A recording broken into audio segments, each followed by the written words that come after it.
Wilson Sanon, président de l'association d'anémie falciforme. J'imagine que vous êtes tout heureux ce soir, 15e anniversaire de l'association, et vous avez gagné le dépistage.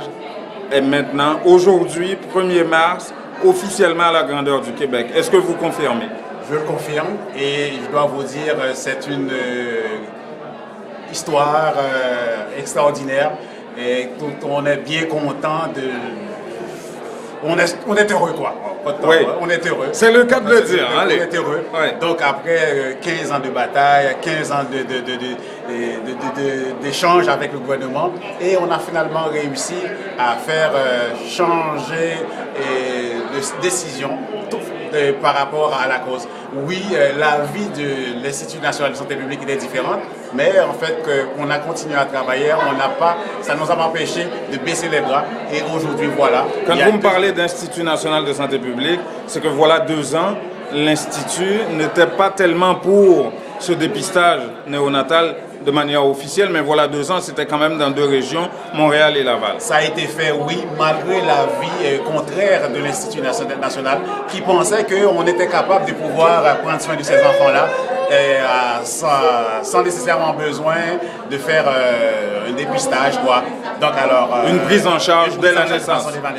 Ouais. Donc alors, mais on a fait comprendre au gouvernement, donc non, il faut qu'il y ait un programme de dépistage, et avec un programme de dépistage, donc ça permet de diminuer le taux de morbidité et de mortalité de 80%. Donc alors c'est une affaire extraordinaire. Donc les chiffres sont là. Donc d'autres pays l'ont mis en place, mais certaines personnes au sein du gouvernement ne l'entendaient pas de même. Oui, et les politiciens ne le voyaient pas comme ça non plus. Pas du tout. Il a fallu un docteur Yves Bolduc.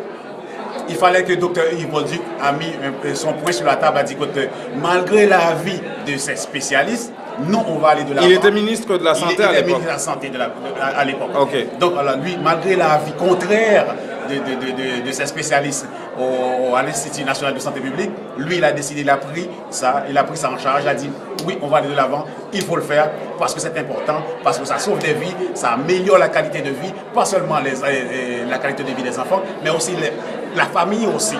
Donc alors c'est quelque chose d'extraordinaire, c'est important. Donc voilà, on l'a mis en place le 4 novembre 2013, une implantation temporaire et progressive, donc Montréal-Laval, et maintenant on est passé à l'étape, la phase 2 nationale au Québec au complet. Donc tous les enfants maintenant vont être dépistés dès la naissance. Ouais. Et vous avez parlé dans Saint-Michel d'une clinique qui offre ce service-là. Parlez-moi de ça. Ce n'est pas à Saint-Michel, la clinique se trouve à Saint-Léonard. Okay. C'est une entente qu'on a eue avec la clinique la clinique Levasseur, donc qui est dirigée par le docteur Lauriston et qui est en pré-retraite, qui a décidé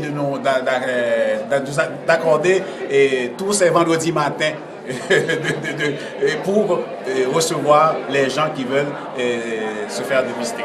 Donc alors, des adultes, vous les des adultes, des enfants. Ou des enfants. Parce que ce programme, n'oublie pas, il faut se rappeler que les enfants qui sont nés avant 2013, ils ne sont pas dépistés dans la région de Montréal. Ouais. Et il y a les nouveaux arrivants. Ouais. Donc alors c'est extrêmement important que ces enfants-là soient dépistés. Est-ce que les gens ont quelque chose à payer pour ça? Ils n'ont rien à payer, ils n'ont qu'à appeler et puis sur rendez-vous, ça se fait, ça dure gratuitement, comme dans toutes les autres cliniques. Surtout pour le gros problème, c'est parce qu'avant les gens n'avaient pas de... Bon, avant jusqu'à aujourd'hui, les gens n'ont pas de médecin de famille. Donc pour nous, c'est une grosse affaire de pouvoir trouver ce médecin, cette clinique qui accepte. Et qui est haïtien. Qui accepte de collaborer avec créole et puis... Aucun problème. Donc on n'a qu'à appeler à ce numéro-là. C'est la clinique. Quel numéro? Master. De mémoire, je ne me rappelle pas. Ok, mais on va le préciser, ouais. Voilà. Ok. Vraiment, c'est l'aboutissement de toute une bataille. Et la bataille n'est pas finie parce qu'il va falloir mobiliser les gens aussi. Il faut continuer à mobiliser les gens, non seulement par rapport à la prise en charge, parce que oui, on dépiste, mais il faut qu'il y ait la prise en charge aussi, à savoir les enfants ont plusieurs besoins, les familles au complet, et sans oublier tous les traitements qui viennent avec. Donc ça veut dire que le travail continue, mais quand même, c'est une première manche gagnée. Donc alors, il faut le célébrer, c'est tout à fait normal. Et le gouvernement a annoncé ça? Comment... Le gouvernement tarde encore à l'annoncer, mais il faut dire que la première phase aussi, n'a pas été annoncé. Là encore, ils ont attendu presque Mais un mois. Comment on sait que c'est officiel à travers le Québec? Parce que ça a été comme ça, ça a été fait comme ça, et ça se fait comme ça. Donc, généralement. Donc, c'est officiel, c'est annoncé. Donc, tout est en place pour la phase 2. Voilà, merci beaucoup Wilson Sanon. Merci. Et félicitations encore une fois. Merci encore, merci.